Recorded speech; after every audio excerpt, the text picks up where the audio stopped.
엘리의 아들들과 바로 사무엘의 서로 비교하는 그런 구조 속에서 마지막 엘리의 아들들의 기록이 바로 27절에 36절까지의 오늘 본문 속에서의 기록이라고 우리가 볼 수가 있습니다. 하나님께서 특별히 엘리가 아닌 다른 하나님의 사람을 에게 계시하시고 엘리 가문에 일어날 일들에 대해서 말씀을 선포하는 그런 내용이 오늘 본문 속에 있습니다. 그 하나님의 사람이 엘리에게 와서 그에게 말하는 것이 이 레위 지파를 하나님께서 축복해 주셨다. 12지파 중에서 특별히 구별해서 레위 지파는 오직 그러니까는 그 여호수아를 통해서 분깃이 없이 나눠준 땅이 없어요. 대신에 실로에 거하고 있는 바로 이 성막에서 온전히 하나님을 섬기는 일을 위해서 전적으로 그 일을 담당할 때 하나님께서 그 지파를 축복해 주시고 그리고 그 모든 백성들의 제사로서의 화제로서 드려진 제물을 이제 먹고 그래서 안전하게 그래도 생활할 수 있도록 하나님께서 보장해 주었는데 오히려 29절에 보니까 물론 이제 홈리와 비느하스를 통해서 그 직분을 가볍게 여기고 특별히 또한 엘리에게도 내 아들들을 나보다 더 중히 여겼다 이렇게 표현하고 있습니다.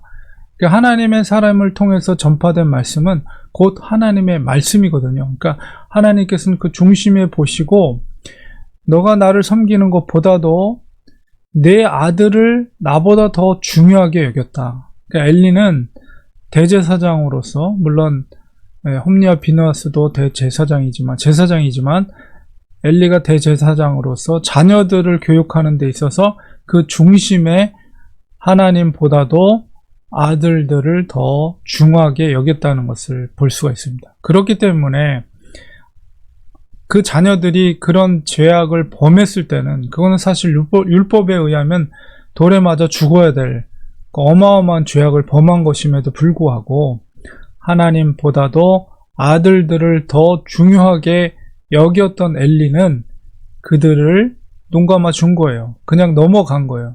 그냥 어느 정도 선에서 그냥 이야기하고 넘어간 거예요. 그것에 대해서 하나님께서 진노하신 것이죠. 그리고 하나님의 백성이 하나님께 드려야 될 제물을 하나님께 드리기도 전에 중간에 가로챈으로 인해서 이스라엘이 드리는 가장 좋은 곳으로 하나님께 예배드리고 제사 드려야 함에도 불구하고 너희들을 제사장들을 살찌게 배부르게 했다는 거예요. 이거는 정말 엄청난 죄악이죠. 하나님께서 어저께 그 금요일날 봤던 본문 속에서도 그들을 죽이기로 작정했다는 표현은 기뻐하셨다. 죽이기로 기뻐하셨다. 제사장을 죽이기로 기뻐하셨다. 이제 엄청난 표현을 성경에서 하고 있는데 그렇습니다. 성직자들이 하나님을 섬기는 일을 소홀히 하고 오히려 그 제사 제물을 가로채고 자기의 배를 살찌게 했을 때 하나님이 얼마나 진노하시는가를 우리가 거듭해서 확인하고 있는 것이죠. 그래서 하나님께서 레위 족속과 그 제사장들에게 약속했던 조상의 집이 내 앞에서 내 집과 내 조상의 집이 내 앞에서 영원히 행하리라. 그러니까 하나님께서 그 가문과 그 레위 지파, 제사장의 지파와 가문을 영원히 지켜줄 것이다 라는 약속을 내가 너희들이 거룩함을 온전하게 지키지 못했기 때문에 그것을 파기한다. 나는 그것을 내가 지키지 않겠노라. 그러면서 하시는 말씀이 나를 존중히 여기는 자를 내가 존중히 여기고 나를 멸시하는 자를 내가 경멸하리라. 이거는 사실 오늘날에도 동일한 원리입니다.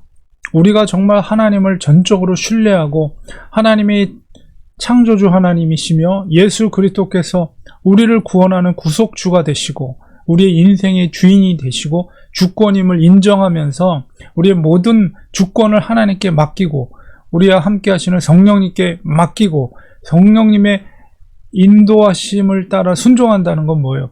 그 하나님을 존중히 여기는 거예요. 그 하나님을 경외하는 거예요. 하나님은 그 존중히 여기는 자를 하나님께서 존중히 여길 것이며, 반대로 하나님의 말씀을 무시하고 알면서도 지키지 않으면서 자기의 유익을 위해서 살아가는 자, 그것은 곧 하나님의 말씀을 순종하지 않고 지키지 않는다는 것은 바로 하나님을 멸시한다는 뜻이거든요.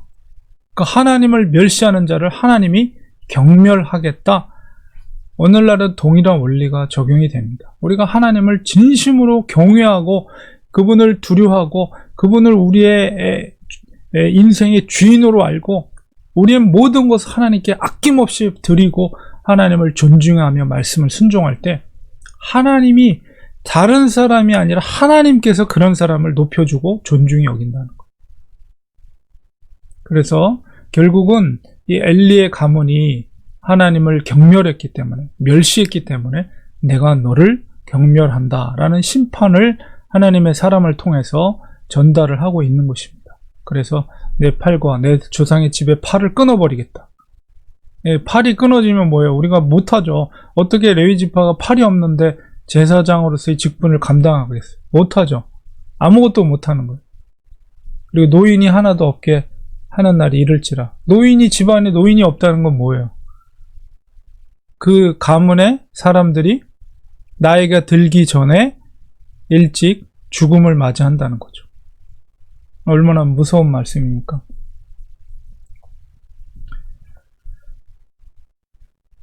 그래서 그 엘리에게 임할 엄중한 심판의 메시지를 선포하고 있습니다. 그리고 또한 그가 하나님보다도 더 사랑했던 홈리와 비느하스 두 아들이 같은 날에 죽을 것이다. 그리고 그가 당하는 일이 너에게 표징이 될 것이다. 너의 가문의 표징이 될 것이라는 거예요. 얼마나 그 쓰라린 하나님의 심판입니까? 그래서 이 말씀이 성취가 되죠. 결국 그 홈리와 비느하스가 한날에 죽고 또 이어서 그 소식을 들은 엘리도 죽고, 물론 자녀가 출산을 하죠. 그 며느리가 이가봇이라는 아들을 출산하게 되고, 물론 면면이 그 제사장으로서의 역할을 이렇게 이어가긴 하지만은 이제 다윗 때에 이제 다윗을 도왔던 제사장, 그래서 사울왕이 모든 제사장을 다 죽여버리잖아요. 거기서 이제 다 끊어지게 되고 간신히 한 사람이 이제 그 와중에 탈출하는데 그 사람이 아비아달이에요. 그래서 아비아달이 나중에는 다윗에게 가서 제사장의 역할을 하지만 이제 다윗 후에 이제 솔로몬 시대 때 돼서 이 아비아달이 아도니아, 그러니까 다윗의 아들 중에서 왕을 계승하지 않은 아도니아 쪽에 붙어서 이제 그 요압과 함께, 요압 장군과 함께 아도니아를 왕으로 이렇게 이렇게 높이는 자리에 그쪽에 합류하게 되죠. 결국 솔로몬에 의해서 이제 그가 파면을 당하게 됩니다. 제사장으로서의 파면을 당하게 되는데, 엘리 가문의 마지막 제사장이 그 아비아달이었어요. 그러니까 솔로몬 때 그게 파면이 되면서 하나님의 말씀이 완전히 성취가 되는데, 그게 80년이 걸립니다. 80년 후에 그게 성취가 되는데, 그 열왕기상 2장 27절에 그 파면이 되면서 그 이유를 여호와께서 실로에서 엘리의 집에 대하여 하신 말씀을 응하게 함이더라, 이런 기록이 있어요.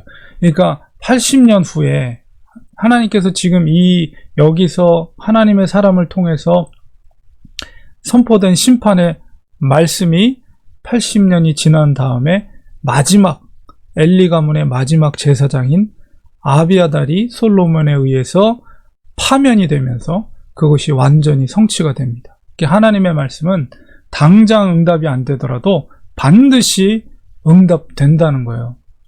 그래서 그런 심판의 메시지를 전하고, 대신에 35절 36절은 내가 나를 위해 충실한 제사장을 일으키리니, 그 사무엘을 말하는 거죠. 그 사무엘은 내 마음과 내 뜻대로 행할 것이다. 그가 견고한 집을 세울 것이고 나의 기름 부음을 받은 자 누굽니까? 사울과 다윗 왕. 더 나아가서는 메시아 역할을 한, 메시아라는 것이 기름 부음을 받은 자란 뜻이니까 나의 기름 부음 받은 자를 영고히 행하리라. 바로 다윗 앞에서 또 사울 앞에서 그가 하나님의 제사장으로서 역할을 감당하게 될 것이다. 그리고 내 집에 남은 사람이 면면이 그 제사장으로서 남아있는 자손들이 있지만 오히려 그 사무엘에게 가서 나에게 작은 직분이라도 하나를 달라고 부탁을 하게 된다는 것이죠. 결국 하나님을 존중하는 자를 하나님은 높이시고 경멸하는 자를 하나님께서 멸시하시며 심판하신다는 이 원리가 결과적으로 성취가 되게 된다는 것입니다. 오늘 이 말씀이 나랑은 상관없는 이야기다라고 생각하지 말고 바로 나에게도 해당되는 말씀이다라는 엄중하고 두려움, 떨리는 마음으로 이 말씀을 받고 오직 하나님을 경외하는 우리가 되어야 되겠습니다. 우리 기도하겠습니다. 하나님 아버지, 오늘도 말씀을 통해서 하나님을 존중하는 자를 하나님도 존중하시고 하나님을 무시하는 자를 하나님이 경멸하신다는 놀라운 말씀을 우리가 듣게 됩니다. 우리가 하나님의 말씀을 순종한다는 것이 하나님을 경외하는 것이고, 하나님의 말씀을 알면서도 순종하지 않는다는 것은 하나님을 무시하는 것입니다. 하나님, 정말 하나님께서 우리에게 구원을 주시고 은혜를 주셨다면 하나님을 존중하고 주님을 경외하고 하나님의 말씀을 순종하는 믿음의 사람들 되게 해주셔서 하나님이 우리를 기뻐하시고 높여주시는 축복을 받게 하여 주시옵소서. 예수님의 이름으로 기도드리옵나이다. 아멘.